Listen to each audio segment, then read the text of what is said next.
విశాఖ జిల్లాలోని bullet train మాటలకే పరిమితమైందా?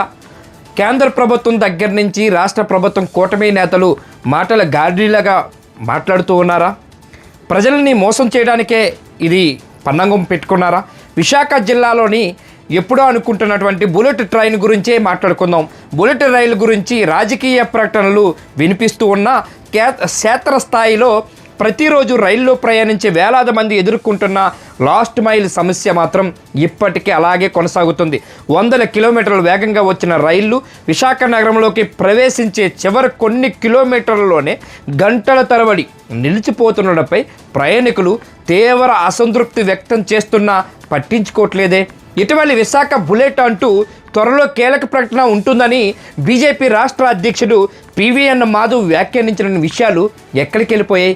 స్థానిక ఎంపీ భరత్ కూడా పలుమార్లు విశాఖ అభివృద్ధి నా లక్ష్యము, రైల్వే ప్రాజెక్టులపై ప్రకటన చేస్తూ నేను బతికున్నంత కాలం, నేను ఎంపీగా కొనసాగుతున్న కాలం 100% విశాఖని అభివృద్ధి పథంలో నడిపిస్తానని చెప్పినటువంటి ఎంపీ మాటలు ఏమయ్యాయి? అయితే ప్రతిరోజు వేలాది మంది ప్రయాణికులు ఎదుర్కొంటున్న ఈ ఔటర్ ఆలస్యాల సమస్యకు శాశ్వత పరిష్కారం ఎప్పుడు వస్తుందనే ప్రశ్న మాత్రం ప్రజల్లో బలంగా వినిపిస్తుంది. హైదరాబాదు విజయవాడ వైపు నుంచి వచ్చే ఎక్స్ప్రెస్ రైలు దువ్వాడ వరకు వేగంగా చేరుతున్నప్పటికీ అక్కడి నుంచి విశాఖ ప్రధాన రైల్వే స్టేషన్కి చేరుకోవడానికి గంటకు పైగా సమయం పడుతూ ఉందని ప్రయాణికులు చెబుతూ ఉన్నారు. అదేవిధంగా శ్రీకాకుళం, విజయనగరం, పలాస, బరంపూరు, ఒడిశా వైపు నుంచి వచ్చే రైళ్లు కొత్త వలస దాటిన తర్వాత విశాఖ స్టేషన్ చేరుకునేందుకు 1 నుంచి 2 గంటల వరకు ఆలస్యం అవుతున్నాయని వాపోతూ ఉన్నారు.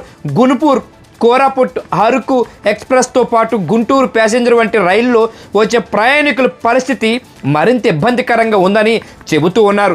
ఈ రైళ్లు గోపాలపట్నం వరకు సకాలంలో వచ్చినా అక్కడి నుంచి విశాఖ ప్రధాన రైల్వే స్టేషన్లోకి ప్రవేశించేందుకు ఒక్కసారిగా గంటల తరబడి ఔటర్లోని వేచి ఉండవలసి వస్తుంది.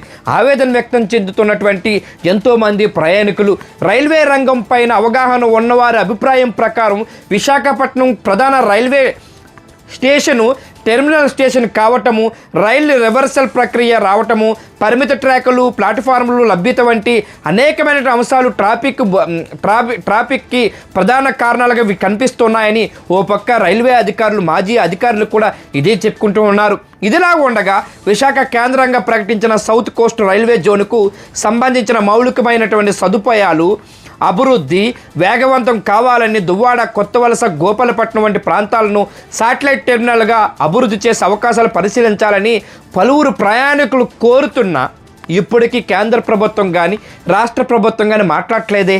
అలాగే విశాఖ ఔటర్లో తరచూ జరుగుతున్న రైల్వే ఆలస్యాలపైన రైల్వే అధికారులు, స్థానిక ప్రజాప్రతినిధులు ప్రత్యేక దృష్టి సారించి శాశ్వత పరిష్కారం చూపాల్సిన అవసరం ఉందని అభిప్రాయపడుతున్నా పట్టించుకోవట్లేదు.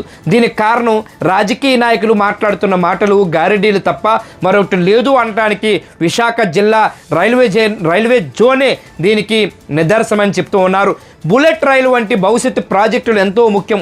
ప్రతిరోజు లక్షలాది మంది ప్రయాణికులు ఎదుర్కొంటున్న ఈ లాస్ట్ మైల్ సమస్యకు పరిష్కారం చూపడం అంత ముఖ్యమని విశాఖ వాసులు చెబుతూ ఉన్నారు. మరోపక్క విశాఖ జిల్లాలో ఎంతో కాలం నుంచి అనుకుంటున్నటువంటి రైల్వే జోను వచ్చిన తర్వాత కూడా ఈ సౌత్ జోన్ని ఇప్పటికి కూడా మాట్లాడట్లేదే, ఎవరు ఇప్పుడు కూడా పట్టించుకోవట్లేదే. ఎందుకు పాలకులు గెలిచిన తర్వాత మర్చిపోతున్నారు? ఇదే విషయము విశాఖ జిల్లాలో ఇప్పటికి కూడా అదే పరిస్థితి వచ్చింది. ఒక పక్క ముఖ్యమంత్రి గారి దగ్గర నుంచి మరోపక్క విశాఖ ఎంపీగా పోటీ చేసి గెలిచిన యువ ఎంపీ అని పేరు చెప్పుకుంటున్న భరత్ గారు కూడా ఇదే పరిస్థితిలో ఉన్నారా? భరత్ ఒక పక్క ఇదే జిల్లా నుంచి రాష్ట్ర అధ్యక్షుడు హోదాలో పనిచేసిన ఆ బీజేపీ పార్టీ అధ్యక్షుడు కూడా ఏం చెప్తున్నారు? ఏదో ఒక్క కళ్ళబొల్లి కబుర్లు చెబుతూ ప్రజల్ని ఓ పక్క ఇక్కడ ఉన్నటువంటి విశాఖ జిల్లాలో ఉన్నటువంటి వేలాది లక్షలాది మంది ప్రజలను మాయ చేస్తున్నారని అది కూడా బయటకు వస్తున్నా ఎందుకు పట్టించుకోరు? ఇదే విషయం పైన ఇప్పటికే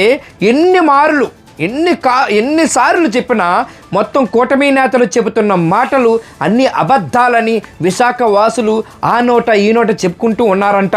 థ్యాంక్ యూ.